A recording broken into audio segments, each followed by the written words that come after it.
Hola, ¿qué tal? Estamos aquí en Tailandia, en concreto en la zona de Pai.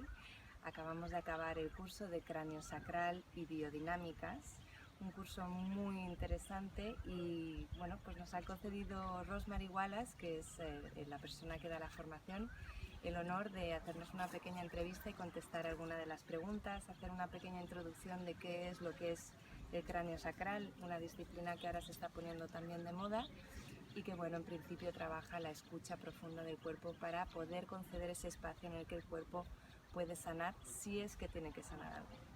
Así que nada, aquí os dejo con esta introducción del espacio y con la entrevista de Rosemary. Hasta luego. After doing this, I think that Craneosacral right now is like very fashionable. It's becoming really big. And so for the people that read us, they don't really know maybe so much about the different like therapies that can be very interesting and very beautiful. So maybe your insight about what is craniosacral and biodynamics, if that's okay? It's a big order. Yeah. A big order, you see. Well, I suppose underneath everything, people want to be healthy. And sadly, we have been taught to go to somebody to find health. And a lot of this way that we're touching the body is to promote the person who's receiving to find their own health. And that's always a huge challenge because, as I just said, people are very used to wanting, come and fix me, you do this, I take a pill, I do this, I do this. But this is not that. So what can I say? It is contacting and allowing the other person to change if they wish to do so. That all sounds very erudite and grand. What first of all happens in a program if you're going to study is that the practitioner needs to know who they are themselves. Wow, which is not easy. It's not easy, but it's right through all the programs. So how to discover how you operate in the world, what your prejudices are, what you like, what you don't like, what you're going to object to.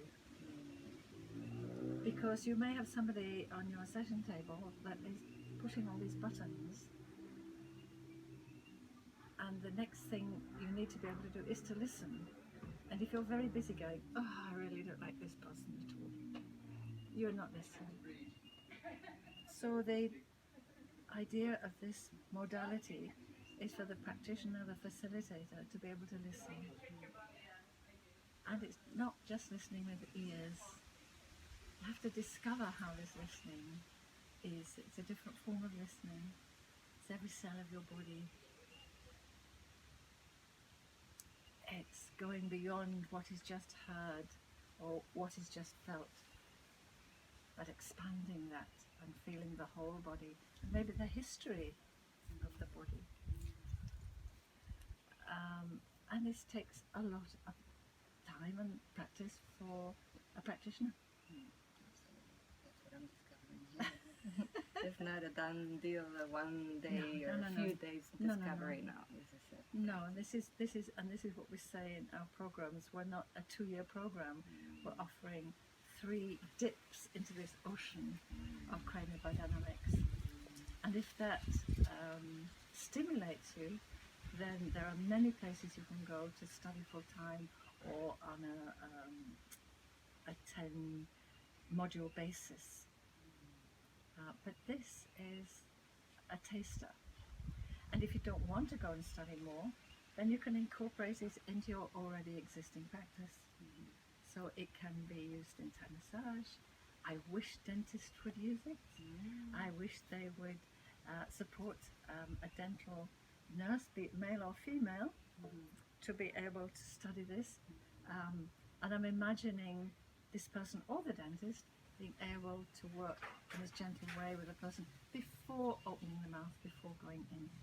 Because there's a place of relaxation that can be found for the receiver. it's fascinating.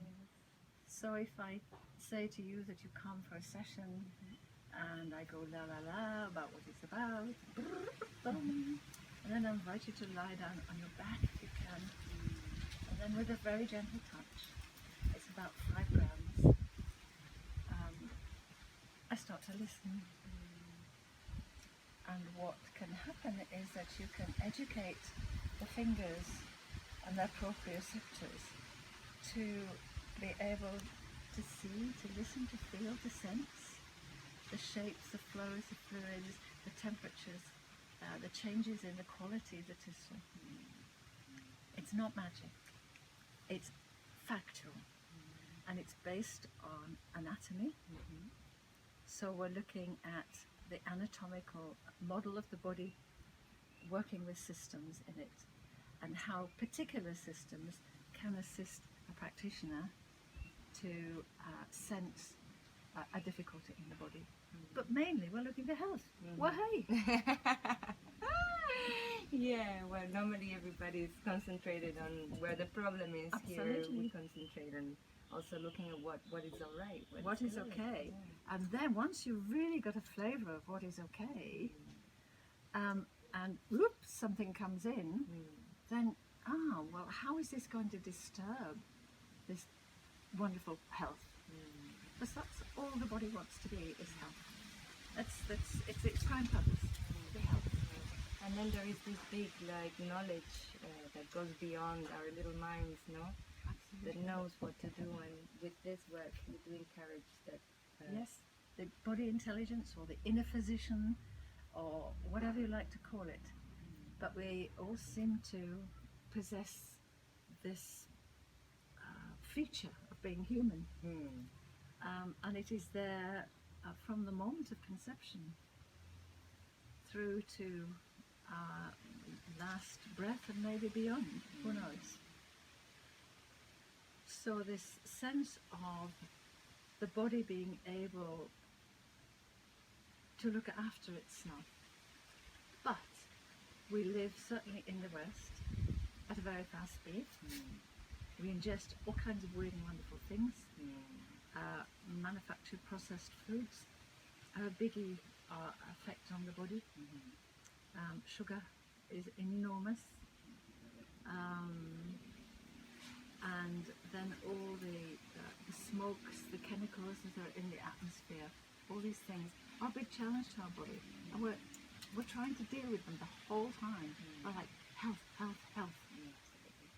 And if there's a weakness in the body for whatever reason, it's often that place that's challenged with what we call an allergy, or a reaction to a food, a sensitivity to smoke, sensitivity to light, to dark, all kinds of things that can come as a result of just being human in this Western culture.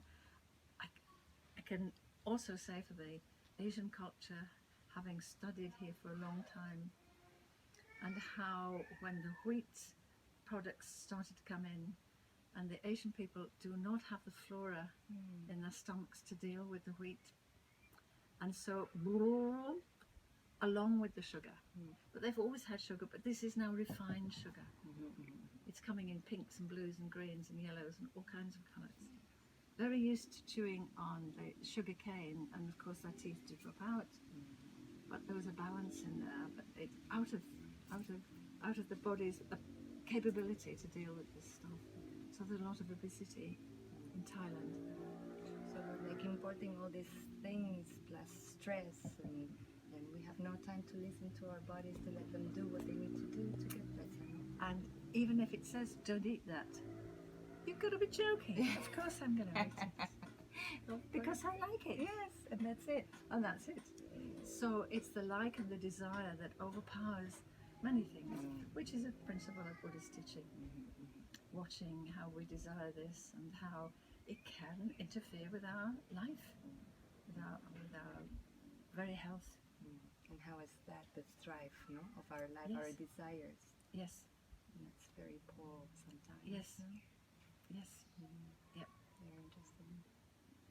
So it's kind of a different angle in different countries, but basically, wherever we are, people suffer and people are happy, and both those things. And it doesn't matter where you are in the world. How it's expressed, however, is quite different. Very much so. Fear can be expressed through laughter. Fear can be expressed through not communicating. So all these things have an effect on how we are and how the whole of the structure works and how efficient or not efficient these systems become. And then joy and happiness, on the other hand, can be fantastic. So very recently we had somebody in a class saying they'd never laughed like this since they were a child, and laughed so much they just wanted to fall down. And this is such a therapy for the body. It's a medicine. You laugh till you pee yourself. That would be great. Because you become so relaxed that nothing's tight anymore. That's a brilliant place to be. So laughter, I spend a lot of time laughing and either saying funny or silly things to produce a laughter. One of my grandchildren, for many years, her name for me was not Rosemary, it was not Grandma or Granny or whatever. It was Funny Lady. Funny Lady, that's great. And we used to be in a supermarket and she would shout, "Funny Lady, where are you?" Because we used to have fun and we used to laugh. That's beautiful. And we still do. It's a big part of my life is laughter. Very, very big. And that's a big balance, because for me personally, I intermingled with a lot of suffering, people's suffering, psychological suffering, or psychological and physiological suffering, and that mixed together is, and it's just sad, and often self-inflicted. Try not to jump in the soup though.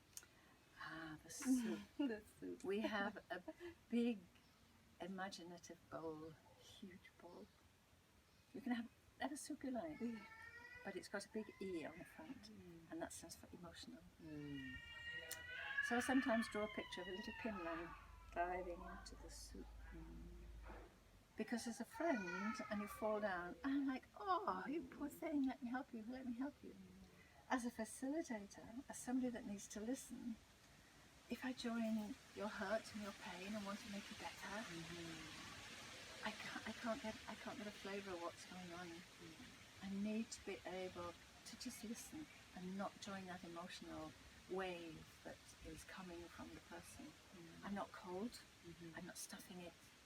It gets to, you could touch another place, and this place is magnificent, and it's totally open. It's without a barrier, without a boundary, until you find one way over there. But it invites people to say what they need to say or move how they need to say without fear of being hurt by words or fear of hurt by touch. And so when you give any human being or an animal or a plant or a little bird enough space, there is recovery. Or not. Whatever it decides, right? Yes, whatever it decides. Beautiful. I can't thank you enough for these words. You're very inspiring, and I hope this does inspire other people also. So thanks for your time, You're very welcome. Rosemary. Thank you very much. Thank you.